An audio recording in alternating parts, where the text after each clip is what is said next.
Achievers को देख करके वो उस कंपनी में चले जाते हैं, लेकिन प्रोडक्ट्स में रिजल्ट नहीं आता, क्योंकि हिंदुस्तान में लाखों कंपनियां चलती हैं और उन लाखों कंपनी में 99,000 कंपनी ऐसी हैं जो सप्लीमेंट के ऊपर काम करते हैं, क्योर के ऊपर काम। ऐसा सही है गलत है? जो भी लोग पुरानी कंपनियों में काम कर चुके दिल से बोलेगा वहां सप्लीमेंट था या क्योर था? अब हम किसी को सप्लीमेंट खिला करके उसको क्योर करने की कोशिश कर रहे हैं तो 99% चांसेस है कि उसको समय ज्यादा लगेगा। क्या लगेगा? समय ज्यादा लगेगा। और दूसरा कि गारंटेड नहीं है कि वो ट्रीटमेंट हो पाएगा या नहीं आए। लेकिन हम क्या करते हैं, सप्लीमेंट और क्योर दोनों पे काम करते हैं, जिसकी वजह से रिजल्ट फास्ट आता है और गारंटेड रिजल्ट आता है। समझ में आ रहा है? बट जो बंदा आपका दोस्त था या जो मित्र था वो XYZ किसी कंपनी में काम कर रहा है, लेकिन उसके प्रोडक्ट में रिजल्ट नहीं आ रहा है, तो आप उसको बैठा के समझा सकते हो नहीं समझा सकते कि भाई रिजल्ट आते हैं नेटवर्किंग प्रोडक्ट्स में, बट आप सप्लीमेंट पे काम कर रहे हो और मैं क्योर पे काम कर रहा हूं। जब इसका डिफरेंस बताओगे तो आपके साथ आएगा कि नहीं आएगा? आएगा। Okay, done. उसके बाद क्या है? Exclusive price. ये सबसे इंपॉर्टेंट है।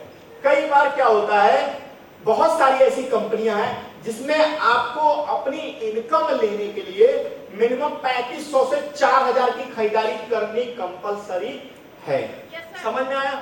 दूसरा, आपकी इनकम को स्टार्ट होने के लिए कम से कम 10,000, 12,000, 15,000, 17,000, 21,000 या 24,000 रुपए की जब तक आपकी आईडी एक्टिवेट नहीं होगी तब तक आपकी इनकम।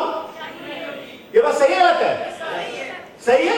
ऐसे पैकेज होते हैं जिसकी वजह से, और पैकेज ऐसे होते हैं और कंपनी का ग्रोथ बड़ा हो चुका है तो क्या होता है, फिर डिस्ट्रीब्यूशन बहुत ज्यादा होता है, इसलिए उनको मजबूरी में प्रोडक्ट्स के रेट बहुत हाई रखने पड़ते हैं। वो चाहता कोई नहीं है महंगा प्रोडक्ट बेचना, लेकिन उनकी मजबूरी होती है कि प्रोडक्ट्स के रेट बहुत हाई रखने पड़ते हैं। ये चीज, अब मैं जैसे कि मैं 10,000 12,000 रुपए कमा रहा हूं और मैं XYZ किसी कंपनी में ज्वाइन हो गया और वहां ज्वाइनिंग मान लीजिए 15 से 20,000 रुपए की है और मेरा दोस्त कितना कमाता है? 10,000। और गवर्नमेंट बोलती है एक इंसान महीने में जितना कमाता है उसका 70% हिस्सा खर्च कर देता है और 30% ही बचा पाता है। तो मैं उस 30% को ही तो लगा सकता हूं। अब 10,000 में 7,000 खर्चे हो गए, 3,000 बचे, तो क्या करना है, मुझे 3,000 ही तो लगा सकता हूं आईडी एक्टिवेशन या इन सब चीजों में। सही है।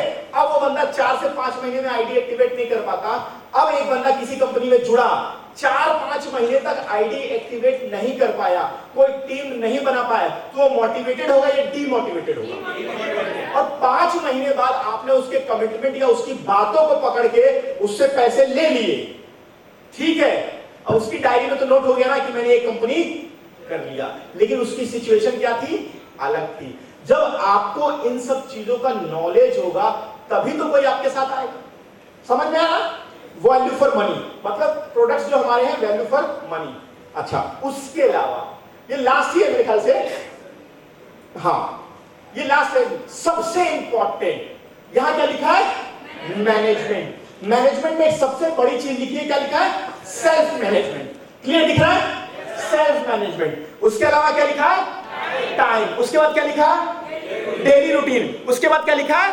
फाइनेंशियल। उसके बाद क्या लिखा है? अब यहां कितने लोग हैं, मेरी बात को सवाल को समझिएगा और हाथ खड़ा कीजिएगा, इसमें कितने लोग ऐसे हैं जो डेली अपने अपलाइन से बात करके ही सोते हैं? प्लीज हाथ खड़ा करें। कमिटमेंट है, ऊपर वाला गुजर से बोलते हैं ना, भगवान यही बैठे देख रहे हैं। भगवान कहां बैठे देख रहे हैं? अब देखो, जितने भी सीनियर लीडर्स हैं वो अपनी डाउनलाइन को देखो, क्या आपका डाउनलाइन उस कैटेगरी में आता है? देखो आप भैया जितने फ्रंट सीटर है प्लीज खड़े हो जाइए, सुशांत को छोड़ के प्लीज प्लीज प्लीज समझ सर। अब देखो आप लोग अपनी टीम को, कितने लोग हैं इसमें ऐसे जो डेली अपनी टीम से बात करके सोते हैं? देखो, ज्यादा बात करने वाले हैं या कम बात करने वाले हैं? क्वेश्चन समझो, कितने लोग हैं जो डेली रात में अपने अपलाइन से बात करके सोते? देखिए, और 70% लोग ऐसे हैं जो अपने अपलाइन से बात करके, सही बोला गलत बोल रहा हूं? Thank you. प्लीज जो लोग बात करते हैं उनके एक बार जोरदार ताली हो जाए, जोरदार।